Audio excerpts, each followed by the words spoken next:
theology, just Christianity in general, why it really is gospel. It really is good news. Like there's good news to it. And it sort of is a different way to see things. And this way of seeing things actually is incredibly powerful and a beautiful view of God. So it's talking about this little passage, basic little passage in the Bible, little word, little sentence. It says that about neatening a house, the importance of neatening a house. In other words, cleaning up after yourself. And what it says here in the book, Secrets of Heaven, 3142, the reason neatening means preparing and being filled is that it's the only thing required of us is to clean house, or in other words, to reject evil cravings and distorted convictions. When we do, we are filled with goodness because goodness is constantly flowing in from the Lord. So let's just look at that basic. Again, that's deep theological language, but it's a really basic concept. So it starts from this. This is where we just can just take a breath and just be like, oh yeah, this I know to be true. I mean, I think I'll say it, and I think most of you will agree. You know, the goodness from God is constantly flowing in. It's like constant.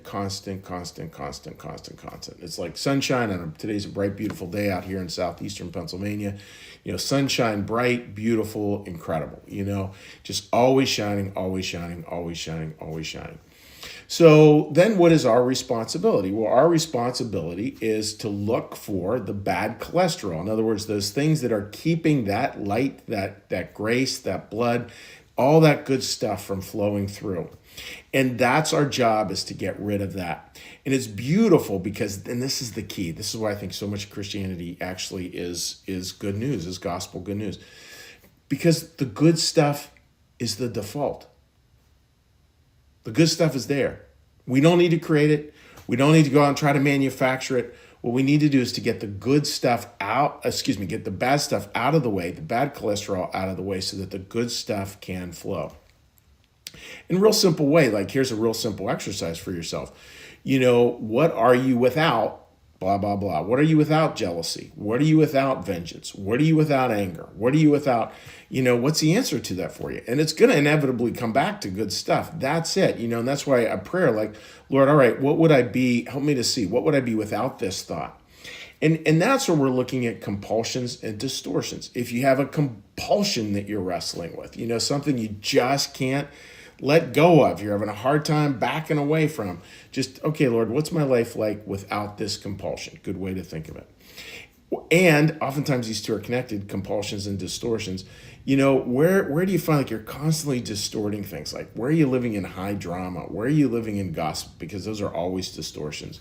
Where are you living in something that you just know is not true? And again, oftentimes it's connected to compulsions. Where are you believing that if you just had this one more time, you'd be fine? One last drink, one last drug, one last da-da-da, and then you'll be fine. Or even financially, like, oh, if I just had this, then I'd be fine. If you have your compulsive behavior around money, or a thing, like if I just had this thing, then I'd feel complete. Like, where's that compulsion? Get rid of that as best you can. And again, that takes a lot of humility. It takes the basic prayer of, God, I can't, you can, I'm asking. But when we do that, when we say, God, I can't control this compulsion, this distortion, but I know you can show me a way not to be compulsive, but to come from the best intentions of my life and have real clarity, real groundedness.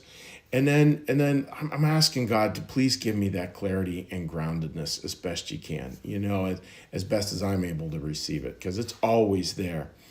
And when we have that clarity and that groundedness, like, oh my goodness, friends, life can really start to flow. It doesn't mean that when we get to this place, this is caveat we need to say almost every week, I think, is it doesn't mean that the spiritual life will make you more successful. And it doesn't mean that the spiritual life will erase all your problems. What it does, it will help you to navigate our journey through life. It will help us to navigate the inevitable challenges of life. That's what we're really looking for, is a navigational tool versus an all-encompassing answer that makes everything okay. And at the same time, as we go about that, I think we can all just take a breath. Good's the default. Good's the default. And if we get the bad stuff out of the way, we push it aside, that sacred no, the good stuff's going to flow. And boy, what an incredibly beautiful concept that is. So don't get, and it's why we can't get mired. I see sometimes churches get mired in this idea, you are a sinner in the hands of an angry God, kind of stuff Jonathan Edwards from back in the 1700s. You are absolutely depraved. You're nothing but, what, caca, or whatever you want to say, and that's it's just not, that's not true. That is just patently not true. Sure, there are parts of us that appear that way, but deep down at our soul, we are creatures who are made in God's image and likeness. We're designed to allow this flow to happen. And we are conduits for it. And can we get out of our own way is really the question. So the takeaway is real simple for you today. Where do you need to, what's the bad cholesterol for you? And think of your distortions and compulsions. How can you prayerfully and humbly ask God to remove that from you, to take that away from you, and just try to gently live into that other place of love and that other place of connection. And you'll find the flow. You've all been there, and we've all been there, and it's a beautiful place. It's where God intends us to be, and it's where we're all headed, and that place is called heaven. All right, dear friends, so I hope that makes sense. And what we're going to do now is we're going to shift gears, and when we shift gears here, we're going to take a little breath, ring the prayer bell, just relax ourselves, do a little meditation from the Old Testament, prayer from the New Testament, and then back to the Old Testament for a blessing. And then we'll say hi to anyone who's joined us today live on Facebook. So with that, dear friends, let's get a little breath.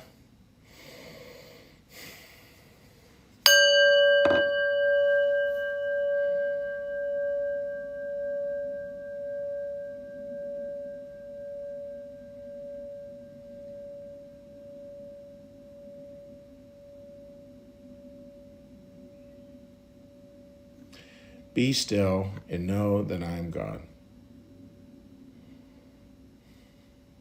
Be still and know that I am. Be still and know that I. Be still and know that.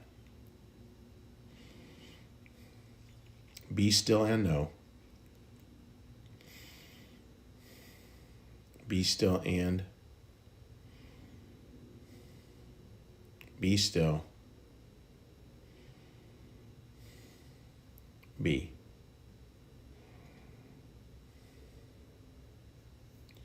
Our Father, who art in the heavens, hallowed be thy name. Thy kingdom come, thy will be done, as in heaven, so upon the earth. Give us this day our daily bread, and forgive us our debts, as we also forgive our debtors. And lead us not into temptation, but deliver us from evil. For thine is the kingdom, and the power, and the glory forever. Amen. May the Lord bless you and keep you. May the Lord make his face to shine upon you and be gracious unto you. May the Lord lift up his countenance upon you, bring you peace, and bring you home. Amen. All right, dear friends, let's give a little cheery hello to those who might have joined us this morning. And again, I hope life is going swimmingly for all of you. Buck from down under. Good to see you joining us there, Buck. And thank you so much, mate. And thank you to you, Buck, for joining us. Again, looking forward to getting down to Australia at some point in time. I'm sure my wife and I will head down there because I know we have other congregants down there, which is really fun. Rita, good morning to you, dear friend. Hope you're doing well. And flipping on over. All right, let's go over to my page here, see what we got. Kay, good morning to you. And Kay, I am super excited that you're joining our small group. That'll be wonderful to have you on board. We have a really healthy small group. For those of you who don't know, we have a small group going on the book. Theo of Golden. And wonderful small group. We have that going. That's starting tomorrow night. If you are interested, again, last minute, I realize, but if you are interested at all, please let us know. We would love to have you take part in it. And Linda, good morning to you and wishing you a wonderful day, my dear friend. All right, all of you, God bless you all. Take care. Have a wonderful day. We'll see you again tomorrow here on 10 Minutes.